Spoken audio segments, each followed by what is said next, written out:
welcome to the Psychic Stories podcast, encouraging conversations about mental health. Today I'm speaking to Ben Morgan-James. Ben, hello, from sunny Wales. From sunny Wales, indeed. Wow, actually, we're not doing too bad this morning. Does the sun ever shine in Wales? Of course it does. Oh, well, you know, it's trying. It's trying. Ben, so the goal of today is to have an open, honest conversation about your mental health journey, to get some insight into the tools and techniques that have helped you along your way. And by discussing your journey, we hope to share a normalized conversation about mental health, as often people and you know, a majority of our listeners are not alone in these experiences. Does that sound good to you? That's cool. Can't wait. Awesome. Ben, well, over to you. I'd love to hear about your mental health journey. For sure. So it kind of all started really, really young.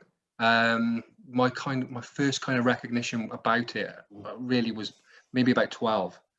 And for me, it was kind of,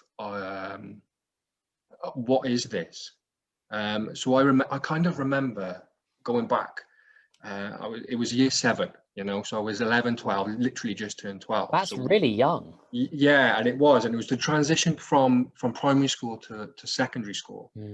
And it was almost like, and it was kind of school related and education related. And it was like, do you know what? I just really didn't want to be here. And it kind of manifested itself in fear and panic and anxiousness and that kind of thing. But I obviously had no recollection I didn't recognize what it was. I've never had the experience of that before. Yeah. And when you said you didn't want to be here anymore, was that in relation to the actual, you know, the geographic location, the school, or in fact, I don't want to be here on this planet anymore? No. There was never any of those kind of thoughts, any suicidal thoughts like that at all. It was more like, I didn't want to be in this surrounding. I didn't want to be in this environment. But there was never any understanding or knowing why. I didn't get it. And for a 12-year-old, that's difficult, I think. Yeah, very. You know, and that lasted a while. So my attendance in school, as you can imagine, was just awful, really. Was that driven by that? It was driven by the fact that the ultimate thing, I do not want to be here. Yeah. I'm not quite sure why. Absolutely. Yeah, absolutely spot on. Where I didn't want to be there, but I didn't know why. And all I knew was I need to get out of this place right now. And that would happen daily.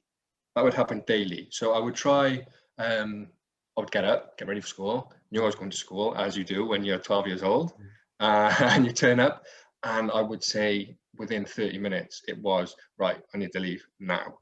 Really?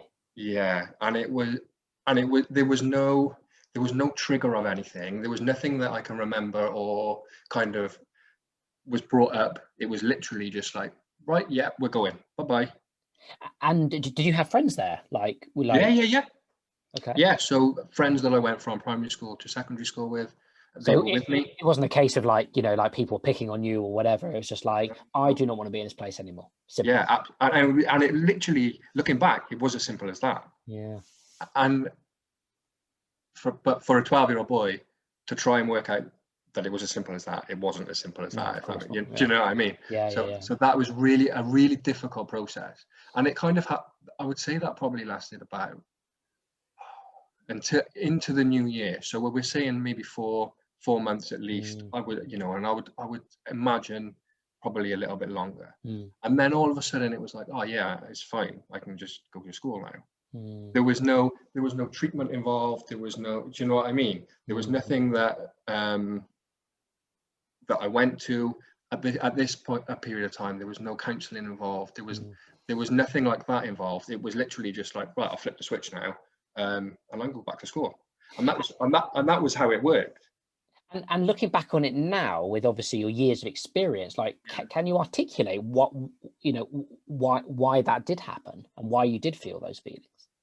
And do you know what? It's something I really tried to do, and I don't know. And I think, and to still not really know the reason why is kind of just something that I've accepted. So that kind of happened. The following year was absolutely fine and normal, as you know, I carried on.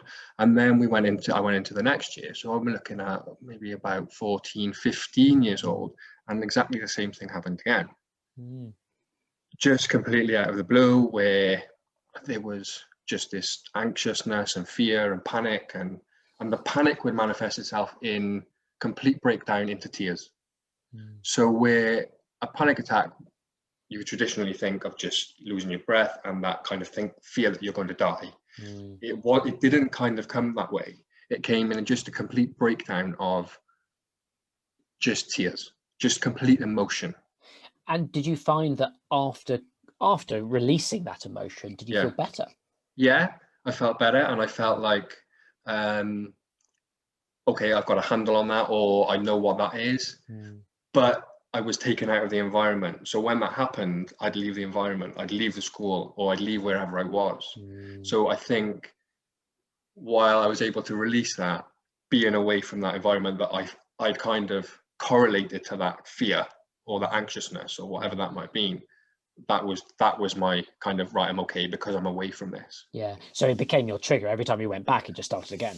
Yeah, pretty much. And, you know, when you're that age, school shouldn't need to be, or shouldn't really be a trigger to cause that kind of thing. Do you know what I mean? Yeah. The education, then you miss it, because again, that happened 4 months, 5 months. You know, it was continuous. You're missing a lot of important stuff at an important time. You know, so. And it's interesting. I suppose there's that kind of common assumption, or kind of, you know, that when someone is missing school, it's just like, well, they're a bad kid.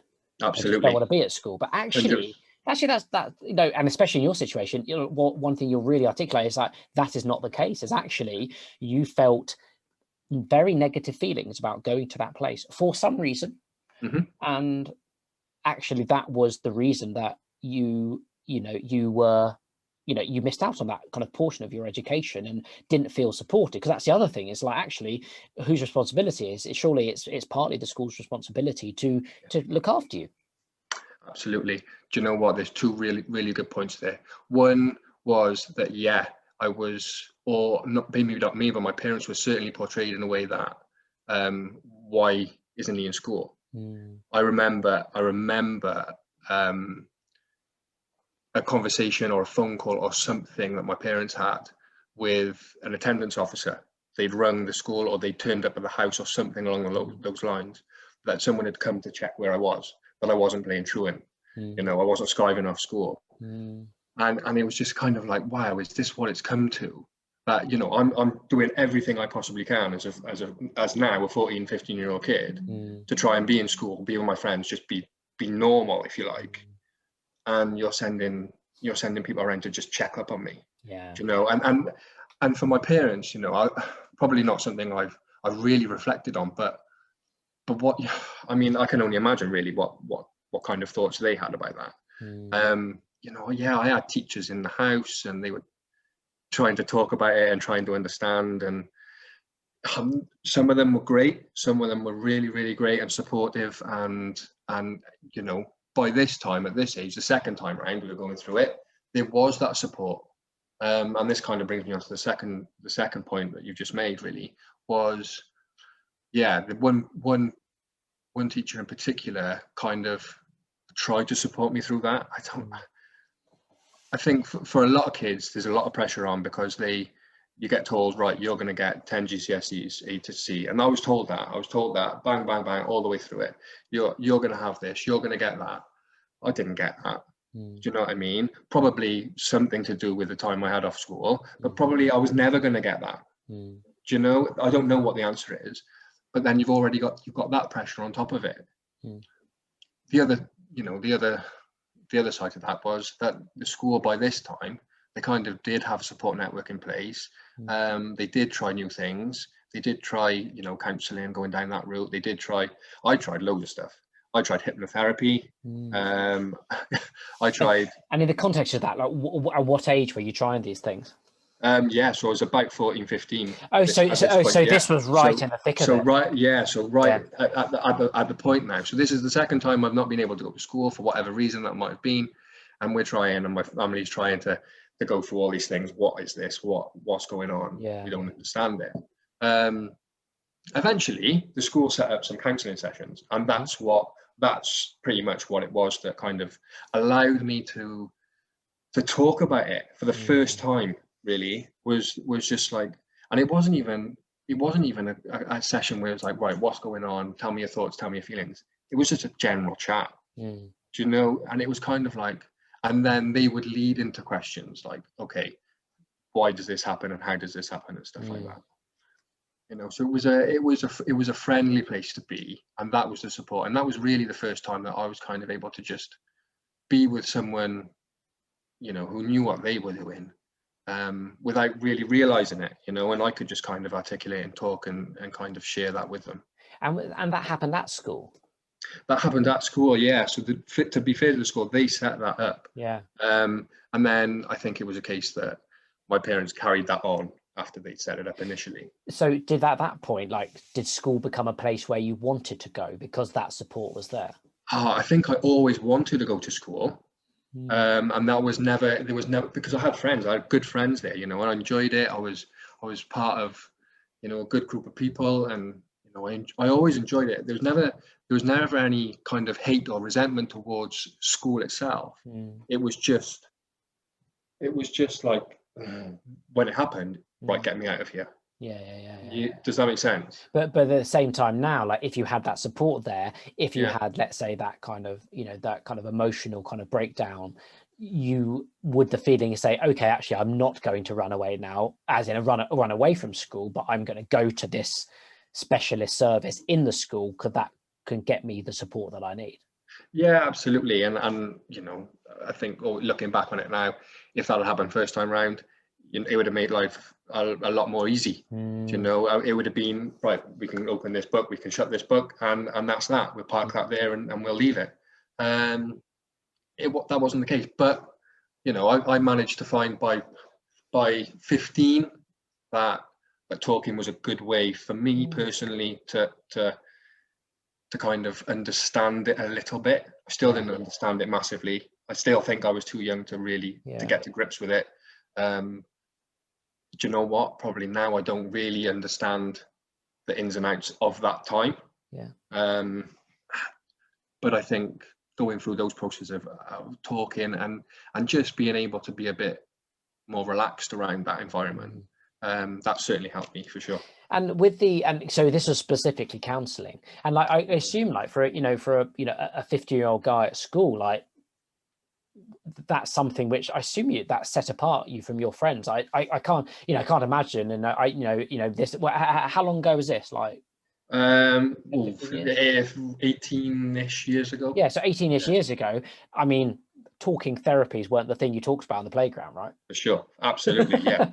So, you know, and it's something which was very brave from your perspective to really, and also very open to want to say, okay, actually things aren't quite right, I want to deal with it. That for 18 years ago, like, that must have been a very refreshing but very unusual perspective from a 50-year-old bloke.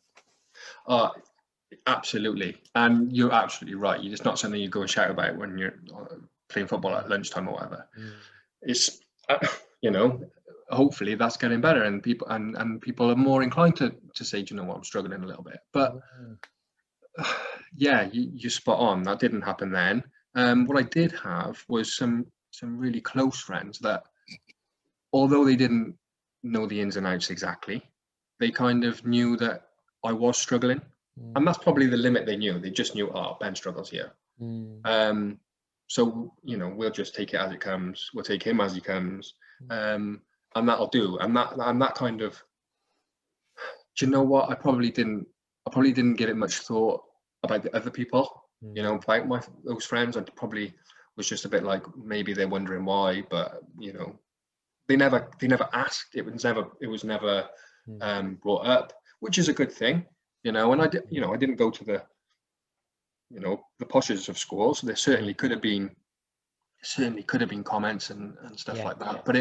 But if there was, one, I either never heard them, or two, it didn't bother me enough to for it to make an impact. Yeah, and also, or third, like, they accepted you for who you are, and like, you're like, yeah, you're our mate, you're struggling, we're here, we as 50-year-old guys, we're not maybe the best people to kind of talk about your innermost feelings, but we'll play sport with you, we'll gap, I 15, 16, we share, Ben and I share, for all the listeners reading, all those listeners listening, is a common love of Ben's hometown, Newport in South Wales. So and drinking drinking there starts at about 14, 15, and I've had many a night out there in Newport, and it's awesome. And for one thing, I've always had a sense of, especially from what I can say from Newport, is that there's a real sense of community, which I don't feel like you get in a lot of other places I've been to. And it's strange to say, there's a really good community, and it does seem like there are a lot of people who do have some very close friends and who are still around as close friends. And I'm sure, like you said, I'm sure some of your close friends from school are still some of your friends now, right? Absolutely, yeah, spot on. They still are. It's scary actually how many friends they that's amazing, still are my friends, right? It is, yeah, absolutely.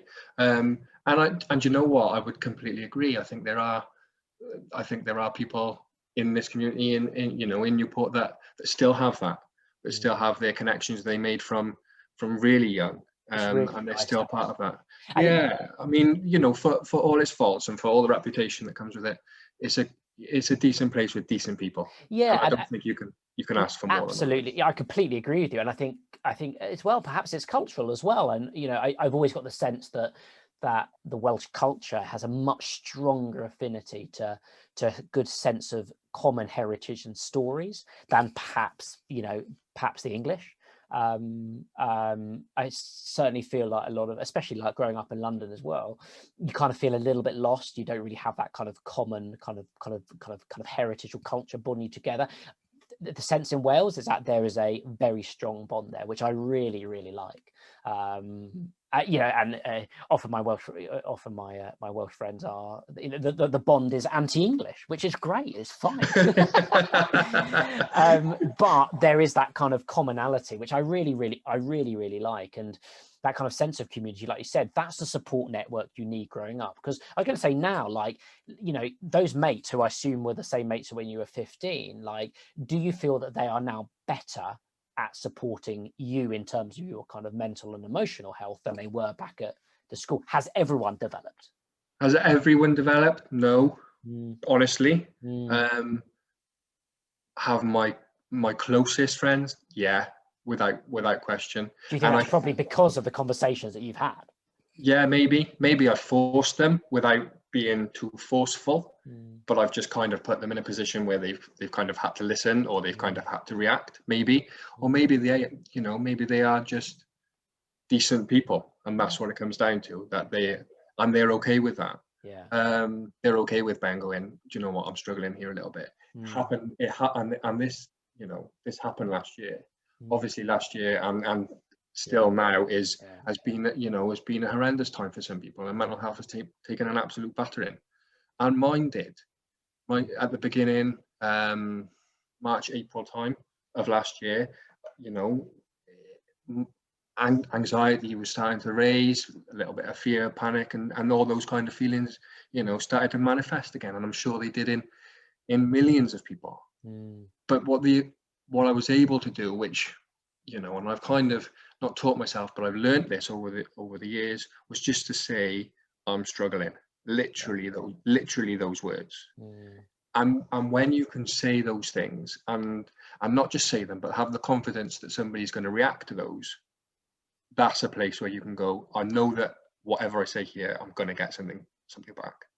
That might be from family, that might be from friends, that might be from complete strangers. Yeah, it's that initial step, isn't it? Absolutely. Yeah. And I was gonna say, like, it's very rare if you go, I'm struggling, and then your mate just kind of turns around and walks away. It doesn't happen, does it? Exactly. It doesn't happen. Exactly. It doesn't happen, and that's what I mean. Did I force people into having to react? Maybe I did. Maybe by just going, do you know what, guys, I'm struggling here a little bit. Please, can you react? It's not forcing. You're not forcing. You're just, like you said, you're opening it up, and people aren't. There's very few people who have zero emotion. Everyone has got emotions. Whether we choose to recognize those emotions and want to have some of those kind of harder, deeper conversations with ourselves and the friends around us, that's our choice. But if someone comes up to you and goes, I'm struggling, like even at the base level, like if you're a mate, you don't turn back. You don't turn your back and walk away. You're like, okay, right, I've got no idea what's going on, but I'll listen. For sure. I'll try and give some support, whatever that's going to be. And that, you know, and that's the thing when you have this, like the statement "I'm struggling" isn't the question, give me solutions. Mm-hmm. Is it? Yeah, not at all. I think I think what I mean is not by forcing people. I don't mean, please, can you provide me with all the help I need to get through the next day or whatever that might be. I think what I just needed was to go, let's just chat. And that didn't have to be a chat about how I'm feeling or, you know, what's going on. That could have been a chat about anything. But at that moment when I said it, I just needed you to go, right, well, let's just have a chat. You know, it could have been about anything. The topic could have been anything. But I just kind of needed you to go, well, I recognize this. I recognize that you might be in a difficult place, and that's okay to be in a difficult place. So we're just gonna have 5 minutes and chat, if that's what someone wants. If I wanted to go further on and go, no, actually, I really want to go and talk about this a little bit further, I'm sure I could have done that. Yeah. And so from that kind of like age 15, like you said, in like coming up until like, you know, last year in terms of lockdown and stuff like that, like that's a long time. You said 18 years has passed. Like, yeah, would love to hear a bit more about that kind of your journey and your kind of how that did those kind of those emotional outbursts continue. Is it something you better manage with cope, or it sounded like what you were saying is that when these big transitions happened and when you had lots of kind of pressure on yourself, that's when it started to manifest itself. Has that happened again? Absolutely. I think that's a fair comment in saying that, yeah, when those big transitions, I think that's a really important word. You know, and has it happened again? No, it has managed to be something that I've learned to not control. Maybe control is the right word. You know, or take control of. Yeah, absolutely. Because they're very few and far between now. You know, which is a great thing. And you know, there's different things that I've kind of picked up on and used and learned and read about and stuff to help me get through and understand, so that I know, you know, it's very, very easy to say you need to talk. It's very, very easy for someone to say, right, men are really rubbish at talking, they need to talk more. What we're not very good at is actually then talking. Yeah, I think, and for me, it was kind of going, right, there's so many people saying we should talk, and I've got experience of talking therapy in the past and that's worked. So maybe I just will say, I need to talk, or I'm going to struggle, or something along those long lines. For me, that, you know, that has happened in the past, and I have kind of gone down that route, and I have been honest with myself to say, right, now is a time I can feel something coming. You know,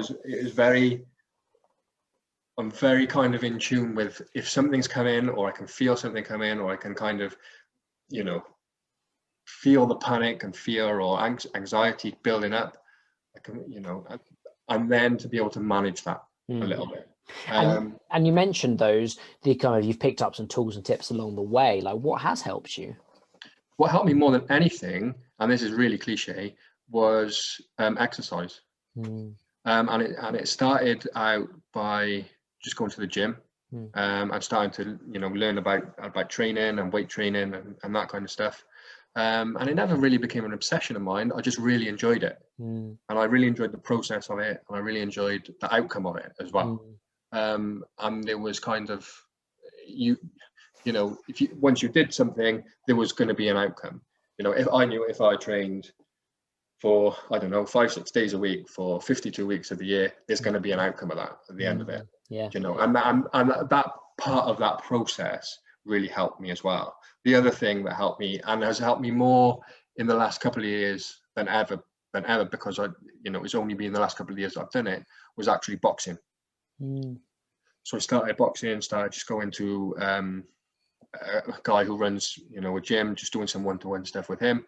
And those two things kind of together combined have really, really helped me for, you know, taking that pressure off, because that sound of a punch, that sound of hitting a punch bag, or the sound of hitting a pad, does something in your mind that you kind of just go, that release of energy or that release of emotion, for me, just had a massive impact. Something actually I really wish I'd done younger. Yeah.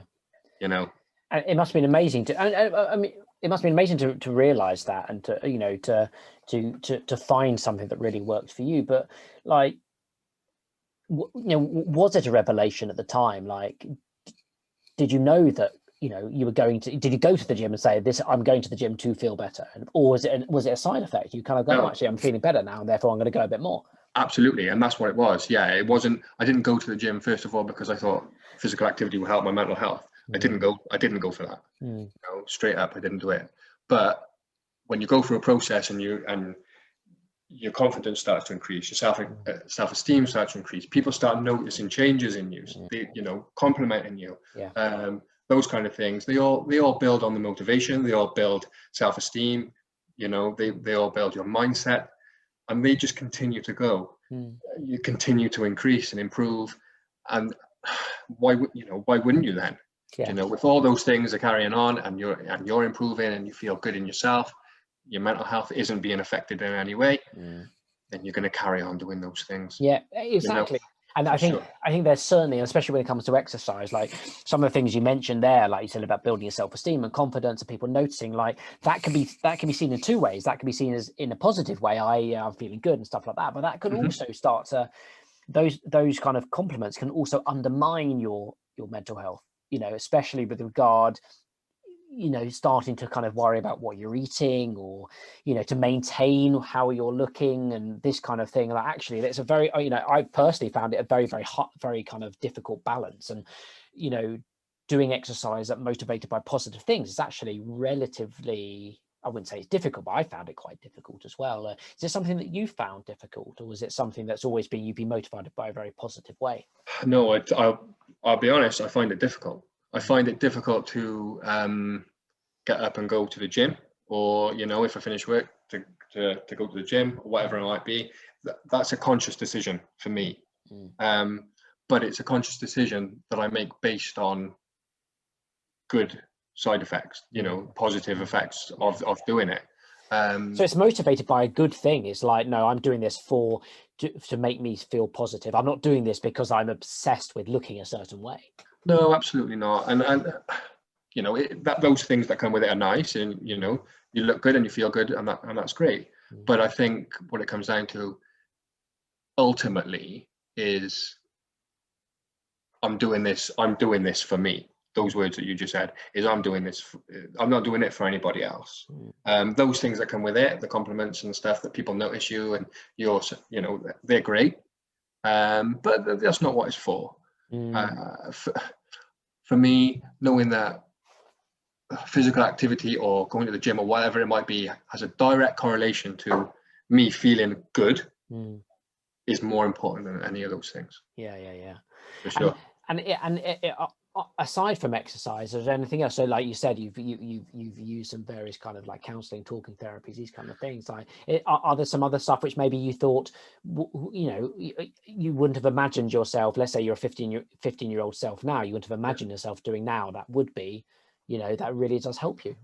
Something that I've really tried to work on as I've grown up, not really taken, you know, it's not been a massive interest or a massive something that I've massively taken into account, but is certainly something in the background, is understanding my mindset and trying to be more in tune with that, if you like, and trying to be a bit more positive with that. Now, so you know, a parenthesis, that's not always the case, and it's really difficult to do. If it wasn't difficult, then everyone would be positive and have a great mindset, ultimately, true. You know. But I think, and I genuinely think, that the older I've got and the more that I've tried to concentrate on having a positive mindset or having more self-belief, that has allowed me to have a better all-round mental health. does that make sense? Yeah, it does, and it's just, I think it's very refreshing to hear. I know it's really cliche, isn't it? Yeah, well, I mean, yes, it may be cliche, but it's refreshing to hear that from yourself, you know. And I think, you know, in the context of male mental health as well, you know, there's, you know, having that kind of that level of self-awareness and going through those kind of difficult kind of steps, difficult conversations with yourself is in my view, and it sounds like in your view, crucial to kind of start to understand who you are, what you want to do, why you want to, you know, why you want to do it, who you want to be with, etc. Like these are all things, and I think you really kind of encapsulated with, so like I took control of it. Like it's something that I've certainly, you know, as we have more and more of these conversations, it's there are some very difficult situations in life, and sometimes you can't control your kind of your mental health around that, and that's understandable. It's when you need that help, but there are a lot of times where you can take control of your mental health. It's not something which is dragging you from left to right, like, you know, like a storm. Sometimes it is, but like you really can consciously and proactively do things every day to contribute to a more positive kind of well-being and outlook for yourself. Yeah, and I completely agree with that 100%.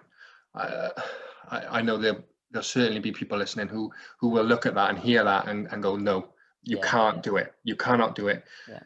And I genuinely believe you can. Yeah. I 100% believe that you can work on yourself. It's not easy. It is not easy, and it's taken me a lot, and I don't get it right every day.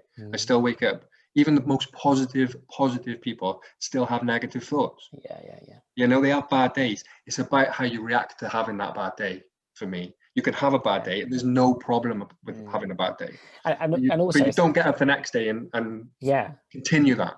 And it's that labeling as well. Like you said, they've got negative thoughts, but no, fact is they got thoughts, right? It's us who labels them negative and positive. Like they're just thoughts. And you know, a certain mindset, maybe a more pessimistic mindset, can take a lot of these things as negative, and maybe we're naturally predisposed to be a bit more negative. But actually, there is some saying that actually you can train yourself to look at things in a more positive way, or if negative things do come up, you can reframe them in a way that is more constructive for you, and looking at them rather than like kind of sheer cliff faces that you're never going to get through. It's like, okay, hold on, I can actually, I know how to get through this. Absolutely. Yeah. And I think it's baby steps. I think it takes a lot of time, and it takes a real lot of practice to work on a mindset and to believe in yourself, and to have that self-belief and kind of, and ultimately know that just because today's been naff, that tomorrow won't be. To have the ability to look further afield, just this moment, just because this moment's really, really bad, doesn't mean that the rest of my life is going to be really, really bad. I know it's really easy to sit here and say that, and I completely understand that. But I genuinely do believe that you can practice that enough, and you'll get it wrong, of course you will, but then you get up and you adapt that.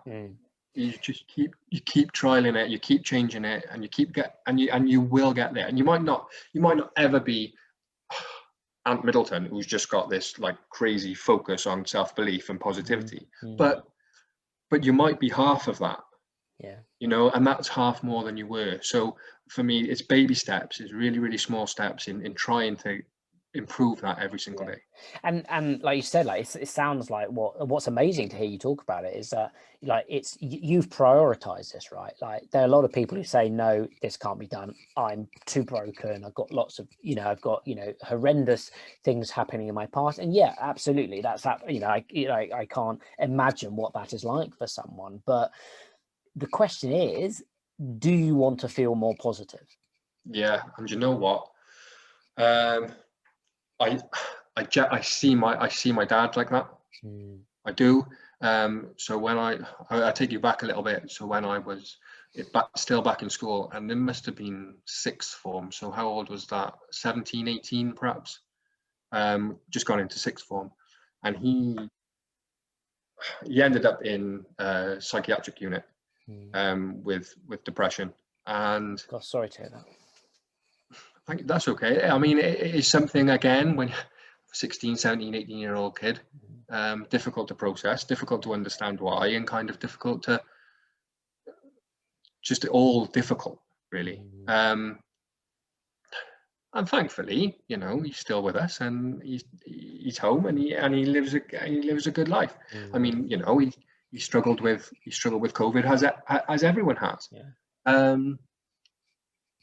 But sometimes I look and I see, and I just go, we could work on this. We could work on you a little bit. We could work on that mindset. And if you were just 1% a little bit more optimistic or positive about the future, that's 1% more than you were. I don't know, you know. What's the response that you get, if you don't mind me asking? Well, it's probably not something that I've ever said. Because he's my dad. Yeah, of course. So the first time he's gonna hear that is from when he hears this. But it's the truth. And sometimes we do need to be brutally honest with ourselves, which in turn allows us to be honest with other people. Yeah, and actually, I do think that the kindest thing you can do is be brutally honest with people. I mean, you don't need to be rude. Like, absolutely, it comes with love, and it comes with kindness, and it comes with everything associated with it. Because he's my dad, and I absolutely love him. I would I wouldn't love him anymore if he was 1% more positive or 1% more optimistic. I wouldn't, but I think he would love himself 1% more. Does that make sense? Yeah. I was going to say, but also at the same time, you can see from maybe your dad's perspective or someone else's perspective that, you know, turning inside and maybe going into some places of pain or suffering it's a difficult process. And like you said, you've been very open to that, and open to that early as well. And I suppose in your formative years, like you know, that has shaped you to be an open and honest person. Absolutely. Whereas someone of, let's say, an older generation, that might be much, much harder. But I still completely agree with you, as like, if you do, you know, if you are honest and say, look, like, come on, let's just, you know, do you want to feel more positive, or is this something that you feel that you want to deal with? If it's something, it's like, let's do it together. We're both on this journey. Like, I mean, for me, that's great. I mean, that's father and son bonding, right? For sure. Yeah. And I sit here, and that's how I know it's really difficult, is because I've seen it firsthand, that it's really difficult to change your mindset and to change how you think, and to actually believe in yourself just a little bit. That's really difficult. I've seen it, so I know it is. It would be nicer for him more than anybody else, and anybody listening, really. You know, it's though, and it goes back to those baby steps. It's not easy. And how do you do it? How do you even start? How do you even start to be more positive when all you know is really negative and bad and desperate situations? How do you do that? How do you turn that around? And actually, what you said early on was those two words: I'm struggling. Yeah, and you know what? It comes. I had a conversation with my sister yesterday, who's a mental health nurse, and we were talking about it a little bit, and she said, we know that talking is just the right thing to do, just because we know it's the right thing to do, because experience has told us that it is the right thing. Not the right thing. When I say the right thing, I mean the best thing. And then that kind of reaffirmed it with me. It was just like, literally, and it doesn't have to be anything more than that. It doesn't even have to be I'm struggling. It just needs to be, something that somebody was going to respond to you. If that makes sense. You don't need to make it a public health notice. You don't need to make it a big thing. It just needs to be, you know, anything. It can just be a hello to start with. Reaching out to somebody just to have a conversation with, that's what it can be, and it can turn into something more. And I think, like, I think you've really hit on something crucial there. It's like the conversation that you and I are having, like, we don't know each other well. These conversations are great. They're useful, important to talk about, etc. But the most crucial conversations are those between your loved ones and people you care about. That is what strengthens those relationships. And sometimes those really difficult conversations you have with, and I would always encourage like that, you know, to have a relationship where your son, your daughter, your mom, your dad, where you can start to have these conversations. Like that is where that kind of community element we were speaking about earlier really comes from. And it's amazing, like you can have some really difficult conversations with someone, maybe with your dad or your mum or, you know, your siblings, whoever it is, but after those conversations you feel you feel like your relationship has not taken a step back, unless you've completely, you know, gone and said something inappropriate. Often it brings everyone really close together. Absolutely. And that goes back to what you said earlier, that when you do reach out and when you do ask for some support, no one's going to run away. Yeah. People are not going to run away from it because people care. Yeah. People do actually care, particularly your family. You know, if you know, that conversation to go to whoever it might be in your family, a loved one or a really close friend, whoever it might be, they're difficult to have. You know, they're not easy. That first one is never going to be easy. You know, I was young when I kind of went through my experience. So my parents were around and they were aware, and it wasn't something I could hide. You know, so even though we never had, like, you know, we didn't have the how are you feeling, but it never needed to be that, and it doesn't need to be that. I think that's the point, is when people talk about talking, they kind of build this whole thing up inside themselves that they have to talk about their feelings. They have to talk about how their day is. It doesn't have to be that. Just keep it easy and keep it simple. Really, honestly, it just needs to start with a hello. And if it starts with a hello and someone says hello back to you, then you've got a conversation going. And it can go from there. And then you're in control and you can start discussing whatever you want to discuss. Does that make sense? Yeah. And do you find, because I assume that when you, like you said, you were having this, you know, you said your dad's been through some very difficult times, and from your perspective when you were younger, like it sounds like you had a lot of family support to really, you know, to push you into kind of opening up. And I assume that came from both your mum and your dad as well. So indirectly, do you think there's a sense that, you know, I know you've spoken about your dad, so I can't comment on your mum, but from your dad's perspective, he's like, actually, he might have acknowledged that perhaps for himself, it's very, you know, going inside and facing some of these issues is very, very difficult, very, very challenging. But if there's something that he can leave in terms of a legacy, it says, actually, I'm not going to allow that to pass on to my son, and support him to be able to open up in ways that I perhaps couldn't.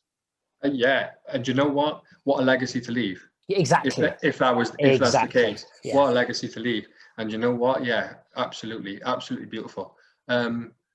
I did have immense support. I still do have immense support from, you know, my parents are divorced and remarried, so I've got a big, nice, open family. But not just my parents, siblings and friends and wider family. And I had immense support, and I get that not everybody has that. Maybe that's a reason that I can be open, and I do know that talking is a great thing, perhaps. But saying that, if you can, you know, even just one person to start with, and this is what I mean, it doesn't have to be, you don't have to go and air your laundry globally. It just needs to be somebody who you trust, somebody who cares, and there's more of those people than you think. Yeah, absolutely. And actually, like, what I found is that these conversations actually are interesting conversations. Like, sometimes for the first time, you realize who your real friends are, because you're like, actually, I'm having some really good chats with them, and actually I'm getting something out of this, not in terms of like solutions or advice, but I'm leaving the conversation feeling like warm and fuzzy, you know, like the chat we're having now. Like we're having an interesting conversation about, you know, about difficult issues, and there's lots of interesting kind of like social, you know, conditioning and boundaries that that are playing in back and forward in our minds, but that's what lights you up in the conversation. And frankly, my view is like, if you have one interesting conversation with an interesting person every day, well, that's a bloody good life. Absolutely. You know? Absolutely. Yeah. And how do you get those conversations?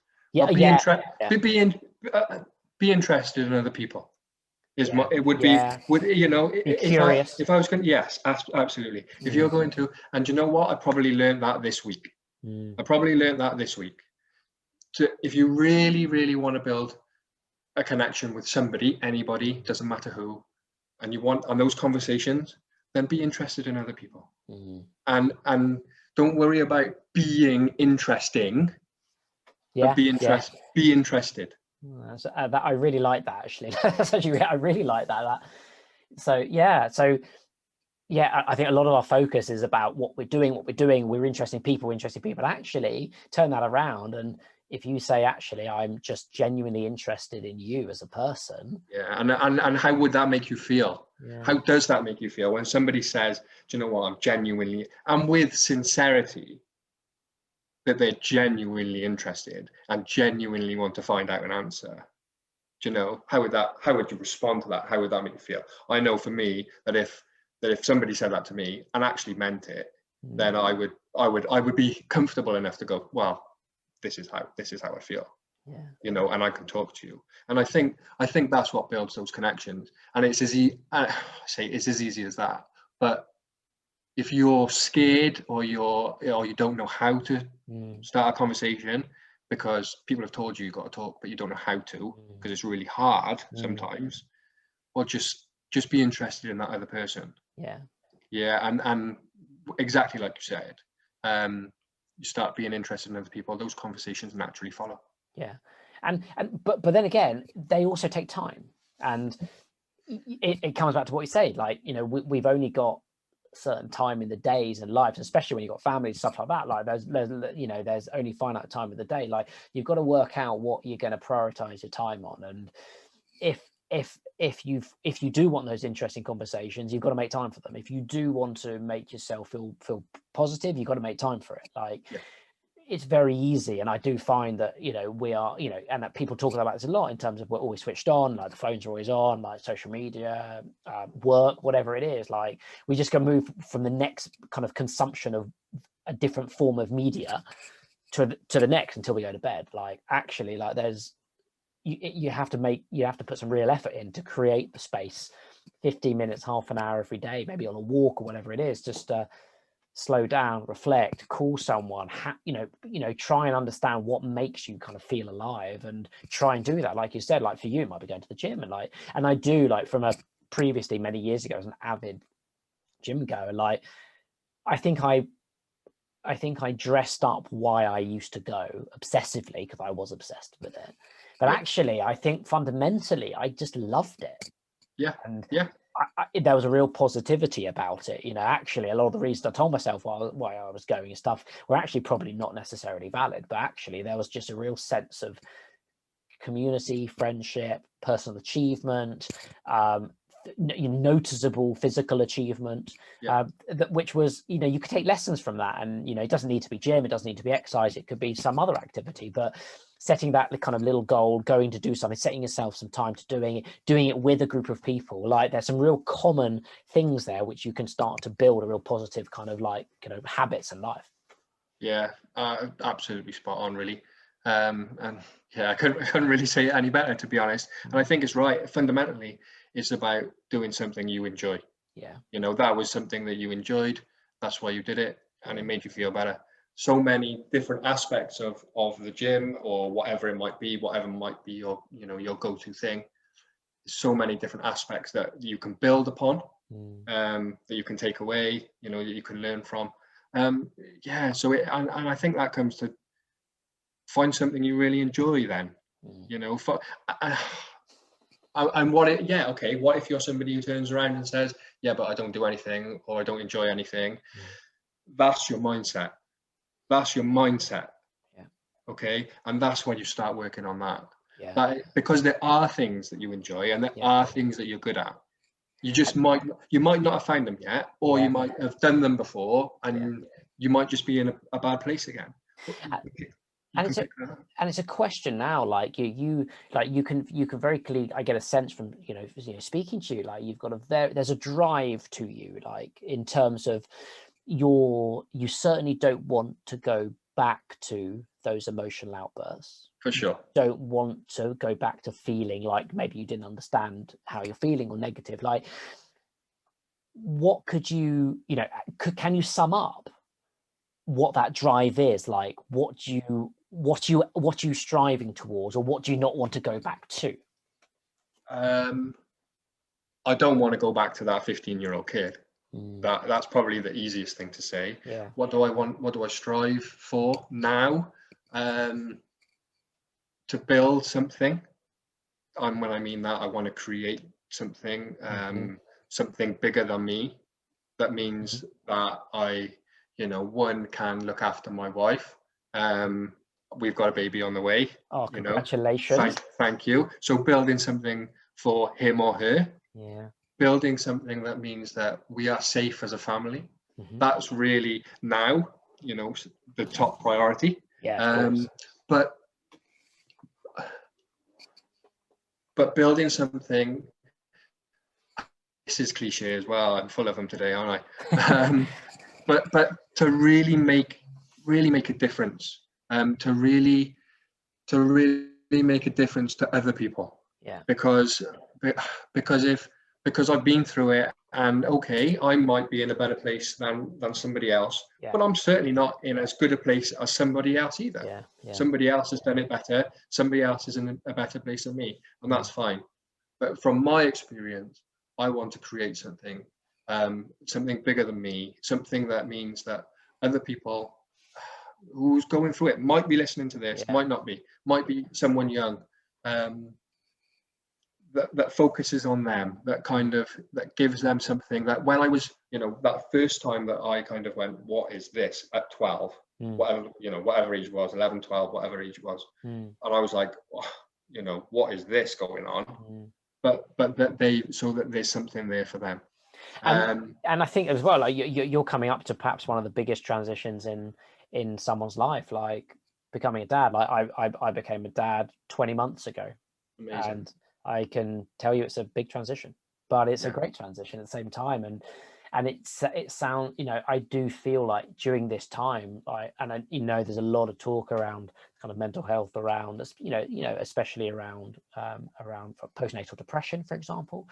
But I think there's in general, there's a lot of, it's an enormous emotional change, and changing your sense of yourself and responsibility. You're caring for someone else. It's a really, really big deal, which I probably didn't give too much thought into until it actually happened, frankly. Yeah. And like these transitions, you need to be able to cope with them. And like you said, like if what you're doing, like your dad did, for you, it sounds like as well, like giving you that support and space so that you don't necessarily experience what you experienced when you were 15, 16, but also at the same time acknowledging that they've got to go out and kind of experience the world and find out for themselves. You can't just cover them in cotton wool. For sure. Then that is I mean, frankly, that's amazing in itself. Like, really, like if we as parents can start to ensure that the next kind of generation are more resilient, more emotionally secure, maybe more optimistic. If everyone did that, I think that generation coming up would create a much better world. Absolutely, yeah. Because I do feel that we are kind of at this transition and tipping point that this kind of opening up these conversations enables people to kind of be their best selves, and that's all you want. But it does feel like as generations go in cycles, we need a constant reminder and a push that we've got to help people to become their best selves. Like, it's not just going to happen, right? Of course, yeah, absolutely. And I think that kind of that sums up everything that all my experiences, everything I've gone through, brings it all together.